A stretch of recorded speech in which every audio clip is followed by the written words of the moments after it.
Cheers. ये हाथ तुम्हारा ऐसा कैसे हो गया? जैसे लगान पिक्चर में जो स्पिनर था एक। बस वही स्पिन बॉलिंग की तैयारी कर रहा हूँ हाँ, क्या खबर बताओ। सर। हाँ, चकने चर्चा अरे अरे अरे अरे, चकने पे चर्चा में आपका बहुत बहुत स्वागत है। अमीरी छलक रही है, देखो तीन तीन चकने।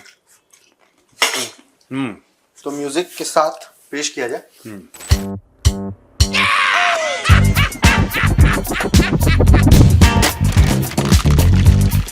Cheers, cheers. नापाक पलीत लोग हराम में लुथड़े हुए। आपका नाम क्या है भैया? इस जन्म में हाँ। महेंद्र। मेरा नाम निपेंद्र। नृपेंद्र। नहीं ऐसे जनरल उसमें आ जाता है। नृपेंद्र। निपेंद्र। नृपेंद्र।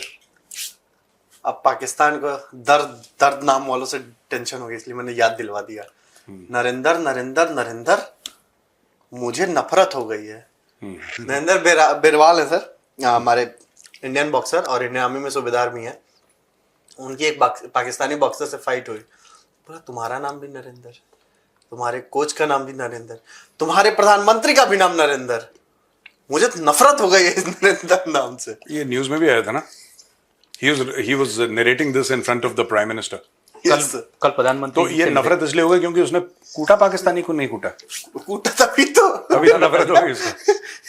तो कह रहा है ये क्या हुआ?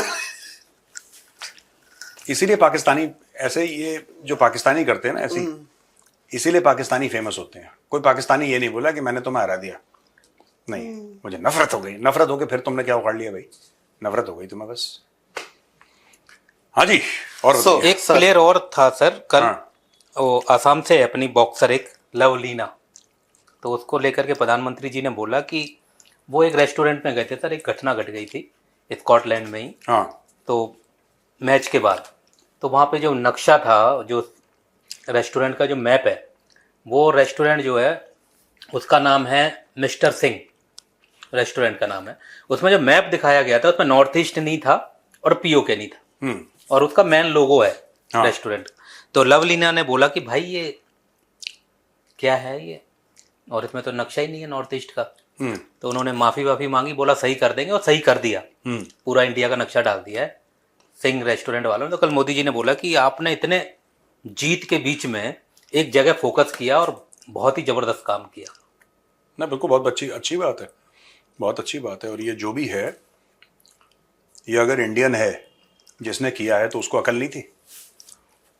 इंडिया मूल के हैं, अंबाला से गए थे वो, कहीं से गए हों इंडिया, अगर आप इंडिया मूल के हों, अगर आपके 5 पुश्त पहले लाहौर से आए थी, कहीं से भी आपके 5 पुश्त पहले, मैं बोल रहा हूं कि कहीं से भी आए हों, कुछ भी हो, अगर आपका खून का एक कतरा भी आपका इंडियन है तो यू कैन नॉट टॉलरेट। यार, इस धरती को माँ बोलते हैं, it's not a small thing, बहुत बड़ी बात है। खैर सर, और उस रेस्टोरेंट में सर ऐसा नहीं है कि ये भारतीय प्लेयर पहली बार गए हैं या कोई इंडियन पहली बार गया है, गए काफी हैं। खैर सर, पाकिस्तान का मैं होता तो खोपचे में ले जाता 2 मिनट के अंदर। क्या बेटा इधर आ जा जरा। हाँ।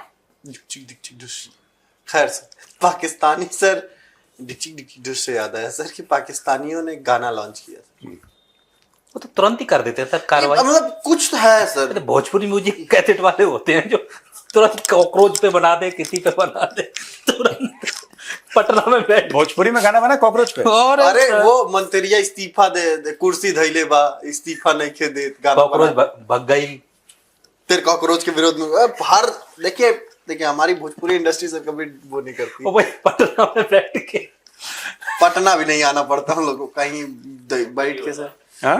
लोकल कहीं गांवों में स्टूडियो उससे भी आगे पाकिस्तान चला गया। अभी साइन कर ही रहा बंदा, इतने में तो लॉन्च, गाना लॉन्च। ये DGISPR वाला ना। हाँ, सबसे बड़ा मिरासी वही है, DGISPR। मैं बता रहा हूं, इस आदमी के तबला बजता नहीं है, थिरकना शुरू कर देता है DGISPR, अहमद शरीफ चौधरी। भाई, मुझे एक बात समझ में नहीं आती कि आई डोंट अंडरस्टैंड, हर चीज पे तराने। ये गाने में बहुत आगे हैं ये पाकिस्तानी, इन मामले में ना, जो DGISPR ने गाना लॉन्च कर दिया। और पता है, इस पूरा जो मैका डिफेंस डील है, इसमें सबसे फनी बात क्या है, इन्होंने इसको मैका में करा यानी, और उसमें बोला कि इस्लामिक ब्रदरहुड वाली इन्होंने बातें बोली हैं वो जॉइंट डिक्लेरेशन में ना, तो यानी कि मुस्लिम्स का है ये, और तीनों के तीनों अमेरिका के पिट्ठू हैं। जब मैं कहता हूं कि ईरान के खिलाफ बना है तो पाकिस्तानी मुझे उल्टा कहते हैं कि नहीं नहीं नहीं आपको नहीं पता, ये बहुत बड़ा कोई जियोपॉलिटिकल, कुछ नहीं हो रहा। मुझे तो ये समझ में नहीं आता कि पाकिस्तानी कौन सा नशा करते हैं कि उनको पाकिस्तान पे कॉन्फिडेंस है। इनका तो 14 अगस्त के बाद जब 15 अगस्त आया, इनका दिल टूट जाना चाहिए था। पाकिस्तानियों का टूटता भी है, फिर ये पता नहीं कुछ नशा करते हैं, कुछ ड्रग्स लेते हैं, कुछ तो भी करते हैं। अब देखो छोटी सी बात, तुर्की नेटो का मेंबर है, तुर्की नेटो का मेंबर है। तुर्की ने अब भी बोला है कि हाँ ठीक है हम S-400 खत्म कर देंगे, दे देंगे, बेच देंगे, बर्बाद कर देंगे, हमें F-35 दे दो। अमेरिका का एकदम जिसको कहते हैं बगल बच्चा है तुर्की, बिल्कुल यूरोपियन कंट्री है। ओके, और तीसरी चीज, इन्होंने ही बोला डोनाल्ड ट्रंप को कि अहमद अल शरा है, उसको जरा व्हाइट हाउस बुलाओ। देखिए अपनी स्क्रीन पे अहमद अल शरा जाता व्हाइट हाउस, अलकायदा का टेररिस्ट। एक तो ये कर रहा है काम वो तुर्की, ठीक है। अब तुर्की अहमद अल शरा को ये बोल रहा, मैं इनको बताता हूं ये जो पूरी डिफेंस इनकी डील हुई है कितनी फर्जीवाड़े की है। यही अहमद अल शरा से बोलता है कि तुम जाके इजराइल के साथ डिफेंस डील साइन करो, और सीरिया कहता है कि हमें डिफेंस डील साइन करनी। ये भी देखिए अपनी स्क्रीन पे। ओके, अब तीसरी बात सुनो, सऊदी अरब जो है सेकंड कंट्री, सऊदी अरब के अंदर कितने यूएस बेसेस हैं? सऊदी अरब का पूरा जो ऑयल की इंडस्ट्री है किसके बेस पर टंगी हुई है? Which was amongst the first countries that said that we will trade in dollars. जब हम पेट्रो डॉलर्स कहते हैं तो पेट्रो डॉलर्स का ये पूरा कॉन्सेप्ट आया कहां से? Trading of petroleum products in dollars. और कहां का so called field marshal favourite field marshal है? कौन जाता है बलूचिस्तान के, जिसको जो भी बलूचिस्तान की मिनरल वेल्थ है उसको एक वेटर की तरह प्रेजेंट कर रहा है कि सर आप ये देखिए, जरा चख के देखिए सर, बलूचिस्तान से हम मट्टी लेकर आए हैं, मजा आ जाएगा। कौन है जो पसनी दे रहा है अमेरिकन को?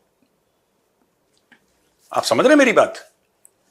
ये तीनों के तीनों, चाहे सऊदी अरब हो, तुर्की हो, पाकिस्तानी, ये तीनों के तीनों अमेरिका के चेले चपाटे हैं। बस इन्होंने मक्का में साइन करा क्योंकि मक्का एक मुकद्दस जगह है मुसलमानों के लिए, तो उसकी ब्रांडिंग हो गई। जिस नाम में भी मक्का लिखा होगा तो फिर तो कोई सवाल जवाब होना ही नहीं उसमें, जाहिर सी बात है, ऑब्वियस सी बात है। एक ये इन्होंने कर दिया, बोला कि इस्लामिक इसको रंग दे दिया, और इन्होंने डिक्लेयर कर दिया। कुछ नहीं है, मैं बता रहा हूं, सऊदी अरब हो गया परेशान। और आपने देखा अब्दुल बासित का स्टेटमेंट कि अमेरिका के आशीर्वाद से हुआ। जरा अब्दुल बासित का स्टेटमेंट सुनिए। मैं ये भी समझता हूं कि ये मुआहदा अमेरिका की आशीर्वाद के बगैर नहीं हो सकता था। कहीं ना कहीं अमेरिका की आशीर्वाद है इसमें। समझ गए? ये सब फर्जीवाड़ा है। ये डिफेंस डील जो हुई है सब फर्जीवाड़ा है। अमेरिका के बगल बच्चे हैं। अमेरिका तैयार कर रहा है कोalition, इसमें और जाके देश जुड़ेंगे, ठीक है। इस कोalition का इस्लाम से कोई लेना देना नहीं है, क्योंकि अगर इस्लाम से लेना देना है तो इनको सबसे पहले ईरान के साथ खड़ा होना चाहिए था, क्योंकि हमले ईरान पे हो रहे हैं। हमले किसके ऊपर हो रहे हैं? ईरान के ऊपर ना। आप ईरान को क्यों नहीं बोलते कि नहीं हमारा मुसलमान भाई, हम ईरान के साथ खड़े हैं, जान दे देंगे ना। ईरान ने तो बोल भी दिया, तुम्हें अमेरिका नहीं बचा पा रहा, ये क्या बचाएगा? मैं बता, ईरान को सब पता है। ईरान को सब पता है कि पाकिस्तान, मैंने बहुत पहले बोला था ना, पिछले साल मैंने बोला था 2025 में पाकिस्तान धोखा देगा ईरान को। सर एक चौई साहब हैं, जावेद चौई, पत्रकार हैं, जर्नलिस्ट आए नो जावेद चौई, तो उन्होंने बोला कि ये जो हमला कर दिया था हुती ने, तो उन्होंने इसका तोड़ निकाला। एक बार सुन लें सर कि हुआ क्या था।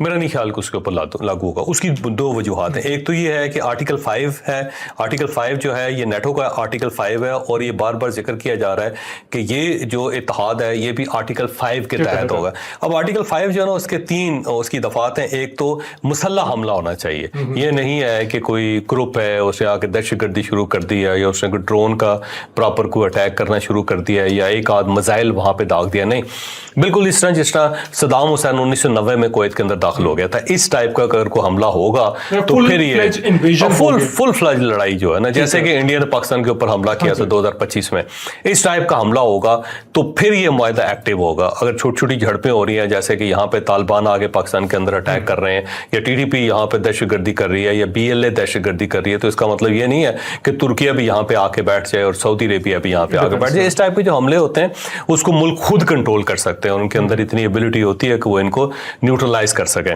जावेद चौई साहब कह रहे हैं कि ये जो पता नहीं नेटो से मुकाबला कर रहे हैं, पहले तो उन्होंने बोला आर्टिकल 5 ये कहता है, वो पता नहीं आर्टिकल 5 में क्या लिखा हुआ है। अब ये कह रहे हैं कि रियासत जब किसी रियासत पे हमला करेगी तब पाकिस्तान सूरत हाल में आएगा, और ये जो प्रॉक्सी वॉर है ये अपना अपना देख लो भाई। ये पाकिस्तानी, ये कल भी हमने डिस्कस किया था, ये पाकिस्तानी पढ़े लिखे नहीं है, और जावेद चौधरी भी मदरसे से पढ़ा हुआ है।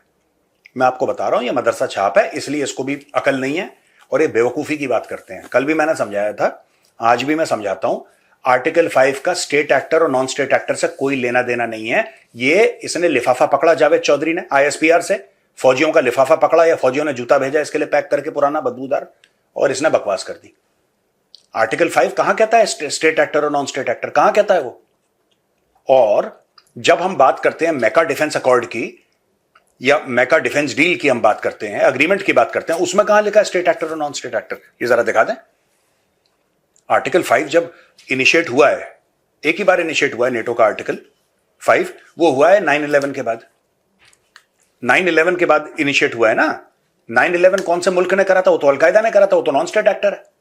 एक टेरर ऑर्गेनाइजेशन ने 3000 अमेरिकन मार दिया। पूरा आर्टिकल 5 नेटो का। ये पाकिस्तानी इतने झूठे, इतने मक्कार हैं, खासतौर से लाहौरी ना, इतने मक्कार हैं, अभी से ही वो रास्ता निकाल रहे हैं कि पैसे हम पूरे ले लें। लालची के बच्चे पैसे पूरा लेना चाहते हैं, अपना फर्ज नहीं निभाना चाहते। तो ये जावेद चौधरी जैसे जो लिफाफा जर्नलिस्ट है ना, उनको सामने लाया गया है कि तुम जाके जरा इसका जो बेस है, तुम बेस तैयार करो। और क्योंकि पाकिस्तानी पढ़े लिखे नहीं है, इसलिए कोई पाकिस्तानी इतनी जहमत नहीं उठाएगा कि जाके जरा आर्टिकल 5 पढ़ ले। Article 5 they will not do it, नहीं करेंगे पाकिस्तानी यार, उनको समझ में नहीं आएगा आर्टिकल 5 क्या है। और सर एक मोटे से पत्रकार है ना, वो जो उनके साथ बैठे रहते हैं यूएस से, वो तारर, क्या नाम है उनका? तारर। वो कह रहे हैं ये नेटो नहीं है, ये हमारा मैको है। इसको मैको ना, मक्का में हुआ है मैको, ये नेटो मत बोलो इसको। वो खपा हो गए, कह रहे हैं ये नेटो नहीं है, हमारा तो मैको है। सब सुनो, ये सब कुछ नहीं है। मैं आपको एक बात बताता हूं, कल हमने डिस्कस करा था टीसीडी में, ये फर्जी है पूरा मामला, ठीक है। 1950 में अरब लीग बनी थी, 22-23 देश। तो कल आपने बताया था, कल मैंने जो बताया था 22-23 दोस्तों, आप कल का टीसीडी देख लेना, आपको पता लग जाएगा। The Chanakya dialogues, Arab league बनी थी, कितने 22-23-25 देश एक दूसरे के लिए जान दे देंगे, एक दूसरे के लिए सर कटा देंगे, एक दूसरे के लिए मर मिटेंगे। बड़ी लंबी चौड़ी शोले वाली, जय और वीरू वाली डायलॉगबाजी। बस के लिए हटा के लगा दिया है, के लिए हटा के लगा दिया। फिर वहां पे एक दूसरे के लिए जान दे देंगे, नहीं एक दूसरे की जान ले लेंगे। अच्छा, अरे वाह, ये तो बहुत एडवांस हो गया इसकी। तो बेसिकली क्या है कि इजराइल ने, ये जो डील साइन हो गई 1950 में, इजराइल ने तबीयत से जूते मारे इजिप्ट को, तबीयत से। सीरिया की बिल्कुल हजामत बना दी अच्छी खासी, लेबनान को मार मार के हलवा बना दिया। ये अरब, और तीनों अरब लीग के मेंबर्स हैं। क्या हुआ? कुछ नहीं हुआ। ये सब झूठ बोलते हैं, ये सब जो, और आपस में एक दूसरे से लड़ रहे हैं। और इन्होंने तब भी, ये अरब लीग की बात करते हैं, उसमें अफ्रीका की कंट्री शामिल थी जिनकी लैंग्वेज अरबिक नहीं थी, जिनकी मूल जो भाषा अरबिक नहीं थी, और आपने अरब लीग बोला है इसमें, जाहिर सी बात है। तो अरब लीग मतलब क्या? जो अरब पेनिनसुला है या जो मिडिल ईस्ट है, वहां पे जो अरब कंट्रीज हैं उनको मेंबर होना चाहिए। तो इन्होंने दुनिया भर के लोगों को मेंबर बनाया, कुछ और जगह से भी, कुछ और जगह, सब जगह से इन्होंने मेंबर बनाया। एक दूसरे की तो गर्दनें उतार रहे थे ये। तब भी अरब लीग में इन्होंने, क्योंकि नॉन अरब्स को भी शामिल कर रहे थे, नॉन अरब्स को भी शामिल कर रहे थे, तब भी इन्होंने, और जबकि तब इस्लामिक रेवोल्यूशन नहीं आया था ईरान में 1979 वाला, ये उसके पहले 1950 का है, तब भी इन्होंने ईरान को शामिल नहीं किया। और खैर सर, इस बार जो कंट्री सबसे पहले आई है ना सर निकल के, जो कह रही है कि हम इस्लामिक नेटो का भाग नहीं बनना चाहेंगे, वो इजिप्ट ही है। मिस्टर ने बोला कि भैया हमें माफ करो दादा, पहले एक बार ले गया था ना वो। और मैं एक बात बताता हूं, अब पाकिस्तानी मीडिया एक झूठ फैला रहा है इजिप्ट के बारे में कि हमने इजिप्ट को क्यों नहीं लिया। Only low IQ Lahoris can make up the story, और इन्होंने मेन स्ट्रीम मीडिया में भी फैला दी। LIL हाँ, low IQ Lahori. And don't be surprised अगर रॉयटर्स में स्टोरी आ जाए। वो तो फेवरेट। वो तो अपने लिफाफा पहुंचाया रॉयटर्स ने स्टोरी लिखी। मैं बताता हूं, इन्होंने बोला कि पाकिस्तान और तुर्की ने एक बहुत खुफिया प्लान बनाया और चुपचाप से उस खुफिया प्लान के तहत इन्होंने एक, थोड़ा सा म्यूजिक तेज करो। नहीं सर, फिर आवाज नहीं। नहीं कोई बात नहीं, तुम म्यूजिक ये वाला माहौल नहीं देखो, है। माहौल जरूरी है देखो। ये म्यूजिक नहीं, वहां तो वो आएगा वो जो पता नहीं क्या गाने में डाला हुआ है अरबिक टाइप, समझ में नहीं पता, आया। इसलिए यही वाला करेंगे। पाकिस्तान हाँ सर, चलिए, विश्व, पता नहीं क्या क्या गाना था वो। ये अरेबिक है ये। चलिए सर, बताइए सर। हाँ। खुफिया प्लान बनाया तो इन लोगों ने, ये पाकिस्तानी जर्नलिस्ट का चूरन है ये, कि जनाब एक पाकिस्तान और तुर्की ने एक बहुत खुफिया प्लान बनाया। तो टैंटन तो यार तुम कैसे आदमी हो यार। टन टन टन टना टन टना। बस अब रुक जाओ, अब दूसरा प्लान है। इन्होंने एक ऐसी झूठी मूठी जानकारी इजिप्ट को दे दी। डिग डिग डिग डिश। इजिप्ट ने क्या करा आपको पता है? डिम डिग डिग डिग डिग डा। इजिप्ट ने फट से जाके अमेरिका और इसराइल को बात बता दी। इनको पता लग गया कि इजिप्ट भरोसे के लायक नहीं है क्योंकि इसराइल का एजेंट है। बस ये है लाहौरी दिमाग। पूरा म्यूजिक अच्छा लगा हमको। ये लाहौरी दिमाग है। है। म्यूजिक में भूल जाऊंगा। LIL हो गया। सेम टू सेम इसको उठा के गाना भी बना सकते हैं वो। क्या? हाँ, खैर तो सर पाकिस्तान के खिलाफ साजिश कैसे रची जा रही है, इस पे गाना आ सकता है पाकिस्तानी तरफ से तुरंत। मैं कॉपीराइट मार दूंगा। एक तो मैं बता रहा हूँ सर, चलते हैं थोड़ा सा सर दूसरी तरफ। किथे? कल और थे दूजा बैगर आस पड़ोस में चलते हैं सर। कल 2 बड़ी डिप्लोमेटिक मीटिंग्स हुई हैं सर। हाँ बोलो ना। एक बालेन शाह से मिले हैं हमारे इंडिया के एम्बेसडर नवीन श्रीवास्तव सर। उधर तारिक रहमान से मुलाकात हुई है दिनेश त्रिवेदी सर की। मुझे एक बात नहीं पता, यही बालेन शाह तो मना कर रहा था फॉरेन सेक्रेटरी से मिलना। और फॉरेन सेक्रेटरी बॉस होता है जितने भी एम्बेसडर्स हैं, foreign secretary is a very senior person है। मिस्टर विक्रम मिस्री से नहीं मिला बालेन शाह क्योंकि जेनजी का रैपर है ये, जेनजी का रैपर। इसको भी किसी ने फालतू में चढ़ा दिया। ये अपने आप को एक्चुअली बहुत बड़ा आदमी समझने लग गया। एनीवे फिर क्या हुआ? फिर बोला है कि देखिए हम जो है डेवलपमेंट करेंगे, साथ में कोऑपरेशन से सरकार चलाएंगे। असल में मालिक ये हो रहा है कि इंडिया से थोड़ा सा दुश्मनी कर लिए तो यहाँ पे महंगाई बढ़ रही है। सच्चाई तो कौन कह रहा? बालेन शाह? नहीं, ये सच्चाई है सर, बैक ऑन द वो। असल में वो कल्चरल डेवलपमेंट, व्यापार, बायलैटरल रिलेशन। मैं तो ये नहीं जानना, मुझे ये समझ में नहीं आई कि बालेन शाह जो प्रधानमंत्री है नेपाल का, उसने सबसे पहले मना क्यों करा मिस्टर विक्रम मिस्री से मिलने के लिए? कोई आदमी आपके घर आ रहा है, कह रहा है सर मैं आपसे मिलना चाहता हूं, आप इतने बड़े 30 मार खान हो गए। इसका मतलब कि प्रधानमंत्री मोदी जो हैं, इसका मतलब वो सिर्फ दूसरे देशों के प्रधानमंत्रियों से मिलते हैं, राष्ट्रपतियों से मिलते हैं और किसी से मिलते ही नहीं है। मोदी जी तो एक दिन में 100 लोगों से मिलते हैं। इट्स वेरी रेयरली दैट अगर कहीं ट्रैवल कर रहे हैं, कोई हेड ऑफ स्टेट आ रहा है, तब उनसे मिला। वो हो सकता ये है पता सर। नहीं, ये रेडियो, ये जो कॉमेडी वॉमेडी करता है, स्टैंड अप कॉमेडियन है, जो भी करता है बालेन शाह, या रैपर है सर। रैपर है, ये इसका दिमाग खराब हो गया है। अरे भाई, you have to meet everybody, you are a politician. अगर आप पॉलिटिशियन है तो आपको सब, ट्रंप मिलता है लोगों से। आपने नहीं देखा ट्रंप? क्या ट्रंप सिर्फ ये कहता है कि मैं व्हाइट हाउस में बैठूं? वो पत्रकारों से भी मिल रहा है और लोगों से भी मिल रहा है। कोई कहीं से कोई आया उससे भी मिल रहा है, सबसे। एक और फिर सर अपनी हालत तो देखो कि आप यहाँ तो आप बहुत बड़े रॉक हो, आप किसी से नहीं मिलोगे, हाँ। फिर एकदम दूसरे हाथ से। नहीं, मुझे पता है सर। उसकी मजबूरी थी उस टाइम पे, उसके 1-2 गाने पेंडिंग थे। वो कंपोज वंपोज कर रहा था, इसलिए कहा कि देखिए मैं नहीं मिल सकता। अभी लेटेस्ट क्या हुआ? फिर किससे मिला ये? उसके बाद सर अगली मीटिंग शाम को ही उसकी चाइनीज एम्बेसडर से हुई है। नहीं, मैं ये नहीं पूछ रहा, मैं ये पूछ रहा हूं, पहले इसने बोला कि विक्रम मिस्री साहब से नहीं मिलूंगा। उसके बाद फिर किससे मिला ये? एम्बेसडर है हमारे इंडिया के नेपाल में, नवीन श्रीवास्तव सर, उनसे मिला। He refused to meet Ambassador Srivastava's boss, yes, but he met Ambassador Srivastava. He said की लेवल के आदमी से। भाई, Ambassador Srivastava will be far more educated than Balen Shah. Anyway forget about it. और बताओ। और उसके बाद वो चाइनीज से मिला। असल में सर मैं आपको मैं एक बात बोलना चाहता हूं नेपाल के लोगों को, जो हमारी कॉन्वर्सेशन है आप इसको गलत मत समझना, मैं बहुत प्यार करता हूं, बहुत इज्जत है, ठीक है। नेपाल, मेरा पूरा सेंटेंस सुनना, वरना ये जो पाकिस्तानी है ना, ये पागल के बच्चे, ये काट काट के चलाएंगे, तो पूरा सेंटेंस सुनना मेरा। नेपाल भारत का, भारत नेपाल का, समझ गए। Nepal belongs to India and India belongs to Nepal, मैं ये कहना चाह रहा हूं।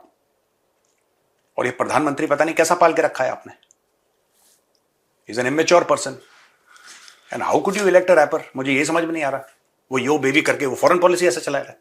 हाँ बोलो आगे।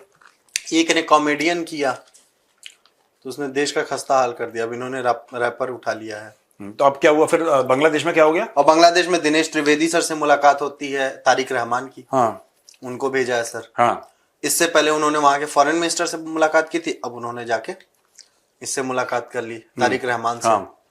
ये बहुत डिस्कस हो रहा है कि एक दिन में इंडिया की ये 2 बड़ी बायलैटरल मीटिंग्स और ये तमाम चीजें।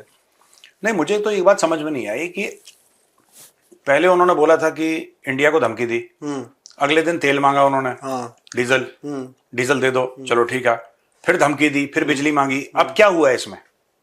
अब कह रहे हैं कि हमें बायलैटरल रिश्ते अच्छे सुधारने चाहिए और हमें बातचीत से हल निकालना अगर बांग्लादेश चाहता है कि रिश्ते अच्छे हों भारत के साथ, क्योंकि भारत भी यही चाहता है, आपके यहां जो लोग हैं उनको बोलो कि मीडिया से बात थोड़ी सी कम करें। मैं बताता हूं कैसे। पूरा अधिकार है बांग्लादेश की सरकार को या उनके किसी भी उसको। देखिए बात यह ना कि आप अगर भारत के खिलाफ बात करेंगे, भारत डेमोक्रेसी है, बांग्लादेश कोई डेमोक्रेसी नहीं है। बांग्लादेश में कितनी, पाकिस्तान से ज्यादा बांग्लादेश में मार्शल लॉ रह चुका है, ठीक है ना। तो Bangladesh is even more politically volatile than Pakistan और इक्विवेलेंट।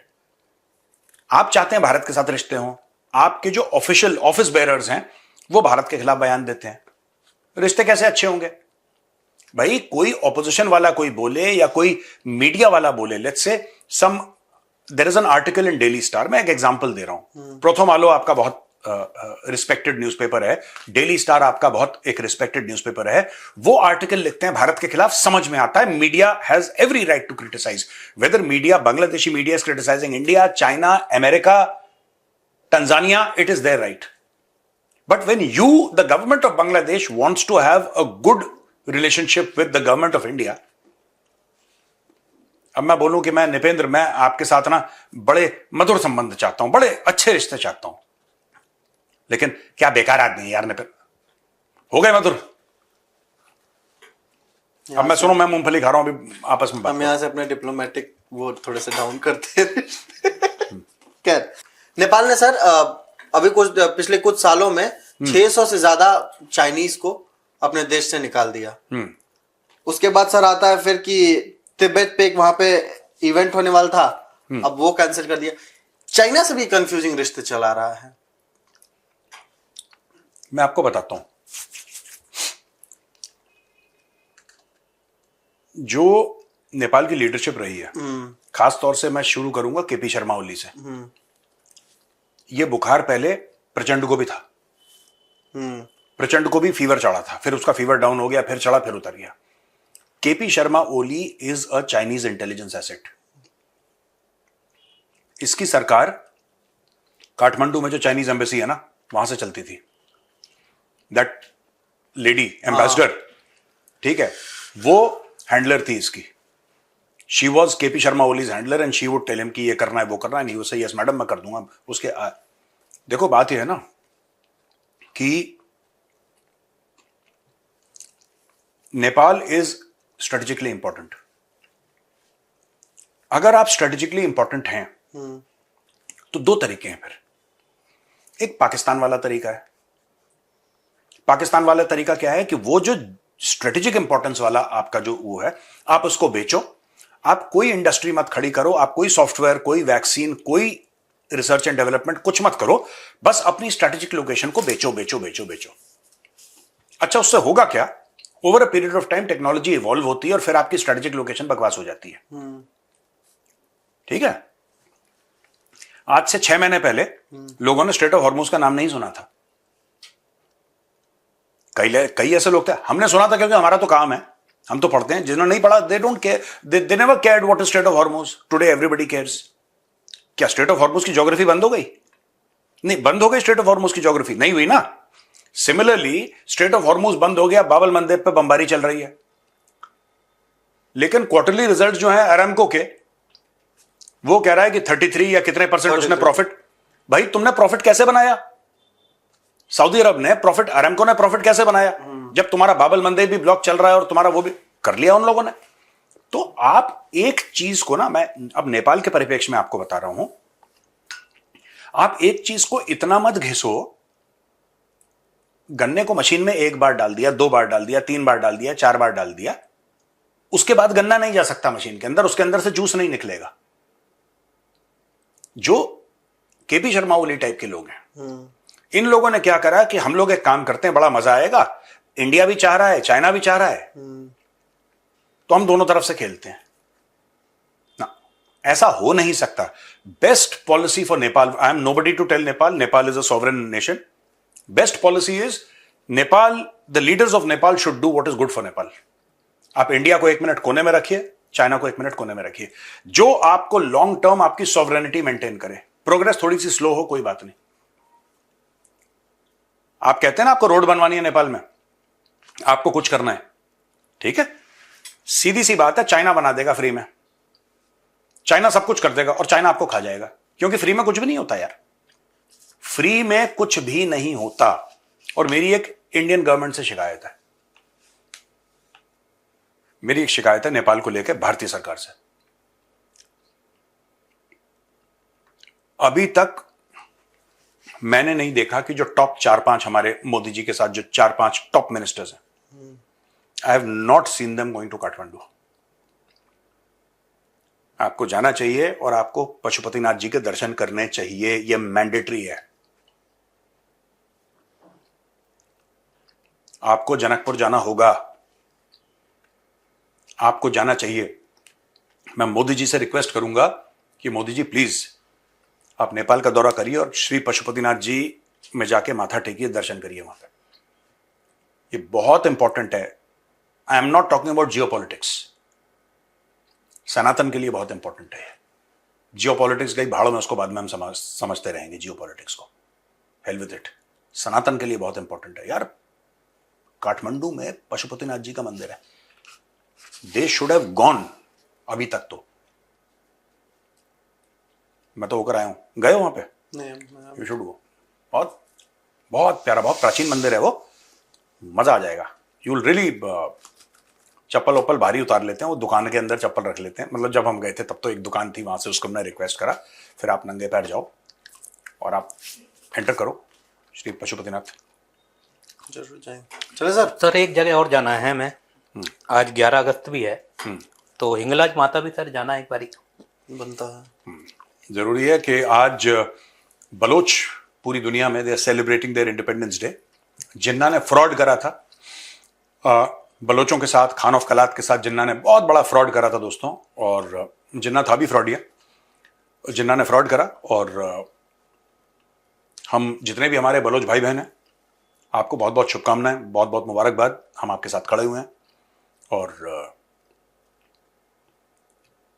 एक दिन हम ये चाहते हैं कि क्वेटा में इंडियन एम्बेसी हो, और हम चाहते हैं कि नई दिल्ली में बलूचिस्तान का एम्बेसी हो, और हम चाहते हैं कि हम वीज़ा लेके आप लोगों से वीज़ा की रिक्वेस्ट करें, और वीज़ा लेके हम हिंगलाज माता के दर्शन के लिए बलूचिस्तान आए। ये पेंडिंग है, ये तो रहे। पक्का जाएंगे। बलूचिस्तान आज़ाद होगा, और अगर हम जिंदा रहे तब तक पक्का बलोच एम्बेसी से रिक्वेस्ट करेंगे, प्लीज़ हमें वीज़ा दें।